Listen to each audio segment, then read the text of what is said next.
आपण ओबीसी नेत्यांना पण पत्र दिलं होतं, सगळ्यांना, प्रकाशजी आंबेडकरांना पण हे पत्र दिलं होतं, राजकीय पक्षांना पण आपण सगळ्यांना पत्र दिलं होतं. त्यापैकी काँग्रेसनं आपल्याला जाहीर पाठिंबा केला. काही काँग्रेसचे मंडळी कार्यकर्ते पण हजर होते, त्यांचाही आभार मानला पाहिजे.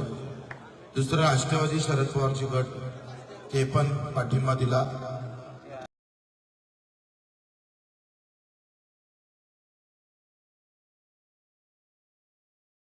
स्वतः मला वाटते अमरजी काळे, अनिलजी देशमुख हजर होते.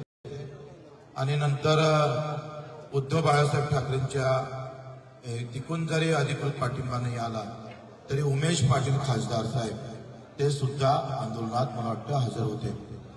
आणि मग अशा सगळ्यांना देत असताना आपण जरांगे साहेब जेव्हा आले तेव्हा मागच्या आंदोलनात सुद्धा ते आले होते. आणि त्यांचं एक वाक्य फार महत्वाचं आहे का, मी ओबीसी म्हणून नाही तर एक मराठा म्हणून नाही, तर मी इथं शेतकरी म्हणून आलेलो आहो. हा मोठेपणा, खरं तर ही फार मोठी गोष्ट आहे. आणि मला आता एका पत्रकारानं फोन केला, आता विचारलंय का तुम्ही आता तुमच्या आंदोलनाला वेगळी दिशा भेटणार का? म्हणजे बिलकुल भेटणार नाही. एखाद्या मोठ्या माणसाचा कार्यक्रम असला तर मग सगळेच विरोधक तिथं जाते का नाही जात, एरवीत जातं, लग्नात जातं, मरणात जातं, मग तिथं अडचणी येत नाही. सर्व पक्षाला आले तर शेतकरी म्हणून सर्वजणांना एकत्र यायला काय पाहिजे, ते मोठे पण पाहिजे. तसा माझ्यासारख्या लहान कार्यकर्त्या असताना सुद्धा, कमी अनुभव असताना सुद्धा ते सगळे शेतकरी नेते एकत्र आले का नाही आले, ते त्यांचं मोठेपण आहे. हे श्रेय आमचं नाही, तर ते सगळे नेते एकत्र आले म्हणून ते शक्य झालं. म्हणून लक्षात घ्या का हा मोठेपणा स्वीकारासाठी सुद्धा खऱ्या अर्थानं आम्ही पाहतोय कधी कधी कमीपणातून मोठेपण सिद्ध होत असतं. आणि ते खरं तर जरांगे पाटील साहेबांनी ते दाखवलं आहे. आमच्या नेत्यांनी पण, अजितदादा नवले असेल, राजूजी सुट्टे असेल, वामनराव चटप असतील, तुमचे विजय जावंदे असतील, तुमचे प्रकाशजी गोरे असेल, उत्कर्ता आम्ही बरोबरच आहे. आम्ही या नेत्यांचे कार्यकर्ते म्हणूनच राहिलो आहे. त्याच्यामुळे या मोठ्या नेत्यांच्यासाठी एकदा आपण टाळ्या वाजवल्या पाहिजे. कारण यांनी जर या बांधणीमध्ये हे एकत्र आले नसते तर हे शेतकरी नेते एकत्र दिसले नसते. या आंदोलनाचं सगळ्यात मोठं यश आहे. एका आत्महत्या करणाऱ्या शेतकऱ्याला तुमची वज्रमुठ दिसेल आणि आत्महत्या करता करता तो थांबलं तरी ते पुण्य आपल्या पत्री येणार आहे. म्हणून आंदोलनात काही गोष्टी नाही भेटल्या तरी काही गोष्टी फार मोठ्या उभ्या राहत असतात. हे तुम्ही लक्षात घेतलं पाहिजे. एकदा ही वज्रमुठ उभी झाली का आता याच्यातून एक चांगलं भविष्य शेतकऱ्याच्या आंदोलनाचं निश्चितच उभं राहील. ह्या सुद्धा त्याच्यातून अपेक्षा आहे. मीडियाने सुद्धा फार चांगला आम्हाला प्रतिसाद दिला. खूप व्यवस्थित त्यांनी भारतभर, महाराष्ट्रभर हे आंदोलन पोहोचवलं, लोकांच्या मनापर्यंत नेलं. आता वरचा देव पावला, खालचा देव पावले का नाही पावला हे आपल्याला कळतं. 7 वाजता होऊ शकतं. कधी कधी आंदोलनात आपण जिंकतो तर हात कधी कधी हरतही असतो. आपण शरद जोशीचं एक वाक्य फार महत्वाचं आहे, कधी एखादा निर्णय झाला का त्याचे 10 विरोधी तयार होत असतात आणि चांगला निर्णय कधी कधी आपल्याला विरोधात वाटत असतो. असं बऱ्याच आंदोलकाच्या बाबतीत नेहमीच होताना आपण पाहिजे. पण आंदोलन करतोय हे फार महत्वाचं असतं. निर्णय कमी जास्त होतातच कोणाचे आयुष्यात. छत्रपतीच्या काळात एखादा निर्णय चुकतोय, जसं आपण गाडी चालवताना इकडे जाऊ का तिकडे जाऊ, थोडंसा चुकलं का अपघात होता. पण त्याची आपण नेहमी आपण पाहिजे का त्याची खबरदारी आपण घेणं गरजेचं असतं. होऊ शकतो काही एखादा निर्णय सगळ्याच कार्यकर्त्याने पटन असं नाही होत. आता ते त्याच्या दिमागातून आलेला विचार असतं. त्याला असं वाटतं का नाही असं केलं तर हे बरं झालं असतं, तसं केलं असतं बरं झालं असतं. तर याला ते फार महत्व नसते. आपली प्रामाणिकता त्या आंदोलनाबाबत, त्या मुद्द्याबाबत असणं गरजेचं आहे. तुम्ही निर्णय चुकला म्हणजे तुमचं आयुष्य चुकलं फार. तुम्ही काही बेमानी केली लोकांसोबत असं होऊ शकत नाही. आम्ही त्या मुद्द्यासोबत प्रामाणिक असलो पाहिजे, हे फार महत्वाचं आहे. कर्जमुक्तीचा धागा जो या ताईनं आम्हाला बांधला, जे काही पदर फाडून जे आमच्याला मनगटाला जे बंधन बांधलं, ते बंधन, त्या बंधनासाठी बच्चू कडू मरायला सुद्धा तयार राहील हे तुम्हाला सांगतो आहे. काही काळ कमी जास्त होऊ शकतो मान्य आहे, पण आंदोलन उभं करायला काही फार मोठी गोष्ट नाही. आता आपण सगळे तयारीचे पक्के पट्टे झालो आहे. त्याच्यानं आता आपल्या मनगटातलं आंदोलन डोक्यात गेलेलं आहे. त्याच्यानं त्या आंदोलनाची तयारी ही काही फार मोठा विषय आपल्यासाठी राहिला नाही. आणि तुम्ही सगळे समजदार आहात. आपण यश घेऊनच येऊ. नाही यश भेटलं तर आंदोलन करायला काही आपल्याला काही कोणाची परवानगी पाहिजे का? काही कोणाची परवानगीची गरज नाही आहे. त्याच्यानं आज मनोजदादा इथं आले, आम्हालाही बरं वाटलं. आम्ही ओबीसी नेत्यांनाही यावं अशा अपेक्षा होत्या. ते नाही आले तर त्यांचा प्रश्न आहे. ते नाही आले म्हणून ते वाईट आहे असंही आम्हाला म्हणायचं नाही आहे. ते आम्ही असं म्हणू शकणार नाही. माझा शेतकरी सगळ्या जातीत आहे, सगळ्या धर्मात आहे, तो सगळ्या पार्टीत आहे, गटातटात आहे. आणि तो शेतकरी म्हणून उभा राहत नाही हे आतापर्यंत आयुष्यातलं दुःख आहे. तो शेतकरी म्हणून उभा राहिला पाहिजे. ज्या पद्धतीनं सगळ्या नेत्यांनी विचार केला, मनोजदादांनी आज विचार केला का मी जरी एका मराठासाठी लढत असलो तरी सुद्धा माझा मराठा सुद्धा शेतकरी आहे आणि ओबीसी हा शेतकरी दुःखी आहे, एवढं समजून ते इथं येणं ही फार मोठी गोष्ट आहे. लक्षात घ्या. म्हणून त्यांचे शुभेच्छा आभार मानतो. मला वाटतं त्यांनी सुद्धा येणाऱ्या लढ्यामध्ये आपण निश्चितच पुढची बैठक आपण घेऊ, कशा पद्धतीनं लढता आला पाहिजे. उद्याचं आंदोलन रेल्वे आहे, ते कुठं करायचं, काय करायचं ते मीटिंग नंतर आहे आपण लगेच. कारण आज 10 मंगल कार्यालयात आपले कार्यकर्ते बसलेले आहेत, आपण शिफ्ट केलेलं आहे. बैठक झाल्यानंतर पुन्हा 11-12 वाजता आपण इथे येऊ आणि पुढच्या आंदोलनाची दिशा ठेवू. धन्यवाद. जय जय. आता मनोज दादा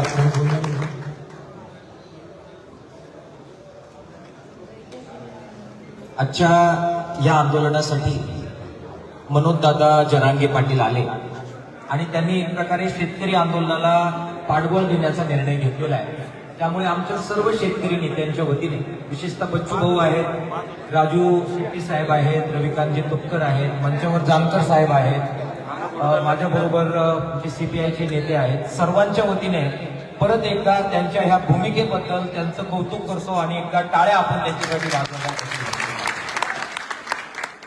इतर सुद्धा वेगवेगळ्या समाजाचे नेते पुढे येतील आणि जातीसाठी लढत असताना मातीसाठी सुद्धा लढायचं आहे, शेतीसाठी सुद्धा लढायचं आहे, हे भान सर्वजण ठेवतील अशी अपेक्षा मी त्यांच्याकडून व्यक्त करतो. ही एकजूट आता वाढते आहे. सरकारने आता अधिक अंत न पाहता आजच्या बैठकीत तोडगा काढावा असं आव्हान आमच्या सर्व शेतकरी नेत्यांच्या वतीने सरकारला या ठिकाणी करतो.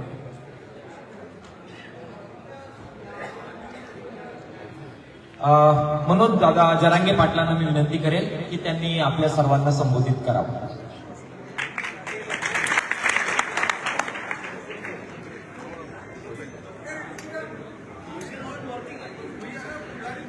सगळ्यांना नमस्कार. सगळ्यांना जय किसान. मी इथं आलोय शेतकऱ्याचा पुत्र, शेतकऱ्याचा मुलगा म्हणून. मी कधी माझी बाजू लपून ठेवत नाही. की मागचे कोण बडबड करते त्याला बाहेर हाकून देण्यात बस. तुमच्या ह्या असल्या चुकीमुळं काय होतं ते सुद्धा कालचं सांगतो मी तुम्हाला. त्यांना पहिलं बाहेर काढा, नाही तर गप्पा साधा. काल बच्चू हो ज्यावेळेस सांगत होते, तुम्ही शांत न ऐकल्यामुळं तुमच्यातलं आणि नेतृत्वातलं काय दुरावा होतो शब्दाचं हे तुमच्या लक्षात नाही. आंदोलन कोणत्या वळणावरती आहे, नेतृत्व करणारे तुम्हाला काय सांगायले, तुमच्या ह्या आरड्यामुळं गोंधळामुळं तुम्हाला कळत नाहीये भूमिका काय यायची. तुमच्या गोंधळामुळं तुम्ही ऐकलं नाही. कारण आम्ही काल ते बघितलं. बच्चू भाऊ सांगत होते अर्ध्या लोकांना मिळत लागत नव्हता काय चाललंय, कारण तुम्ही तुमच्या त्याच्यात दंग होता.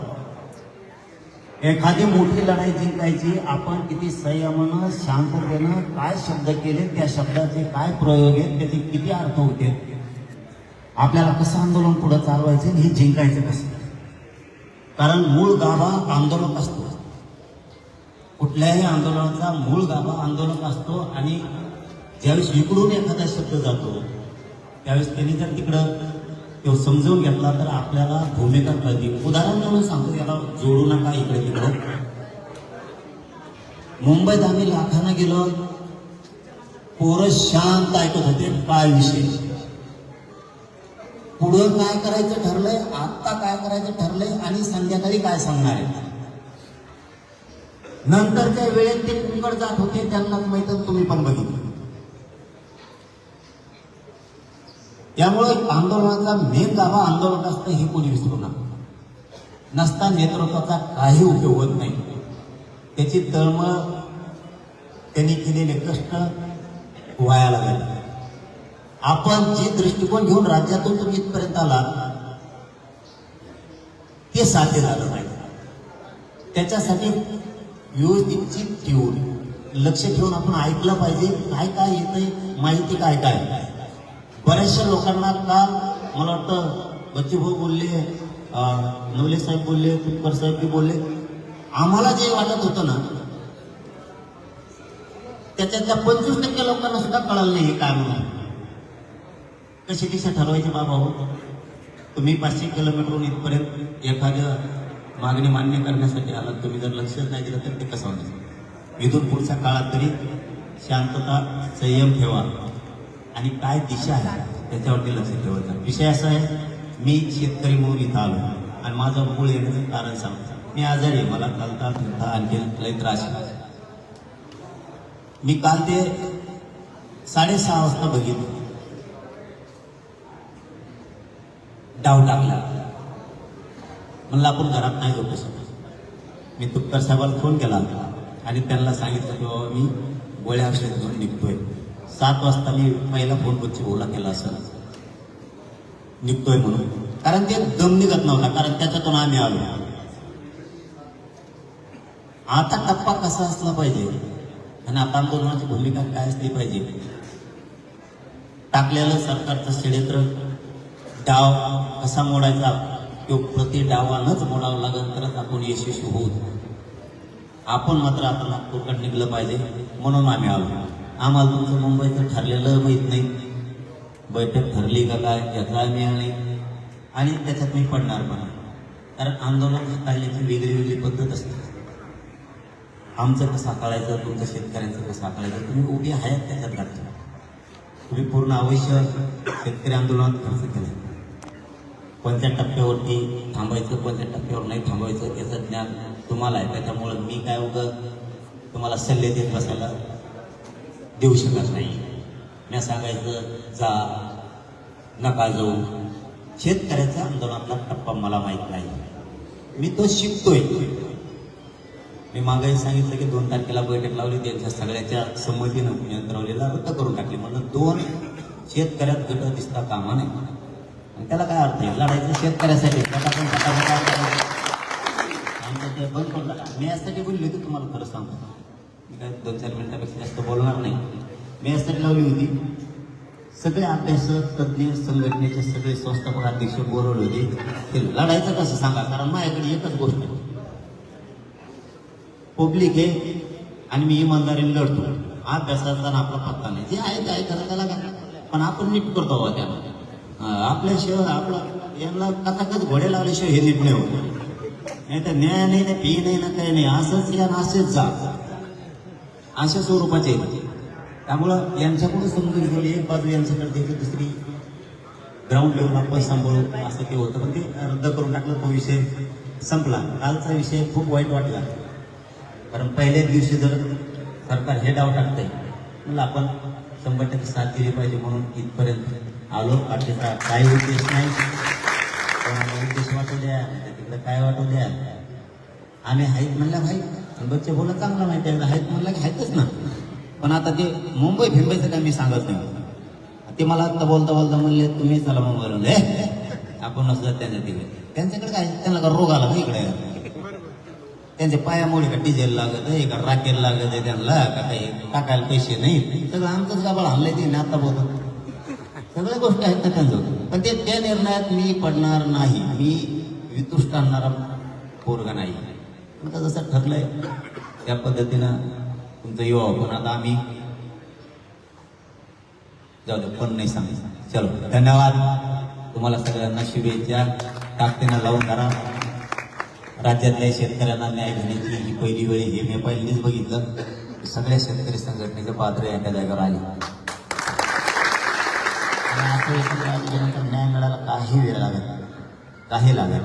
कारण हे जे चित्र राज्याने बघितलं ना, ते 10-15 जण असे गोल बसलेले, तिथं यांची जिरली. कारण हे एकमेकात बसत नाहीत, कोपर खेळायला दिसतात पहिले. तर ते मनभेद सगळ्यातच असते. ते येऊ नको, पुढे येऊ नको, तेवढे पुढे जाईन का काय, पुढे जाऊ दे, पण शेतकऱ्याचा न्याय मिळेल ना, हे कवा बघतो. आपल्या ते खोडी आता मानपानाच्या फोटोच्या मीडियात मीच पाहिजे, दिवस कसं काय बोलला वयात, मला बोलायला दिलं नाही, माईकच माझ्या टायमाला बंद कसं काय बंद पडला तिकडे डोंगर करून शंकर. आपल्यात ना एक खोडी मोडल्या पाहिजे. एक जण करते ना, बळ द्यायचं मोकळं व्हायचं. आता शेतकऱ्याच्या पुढे एवढं स्वप्न बघायचं.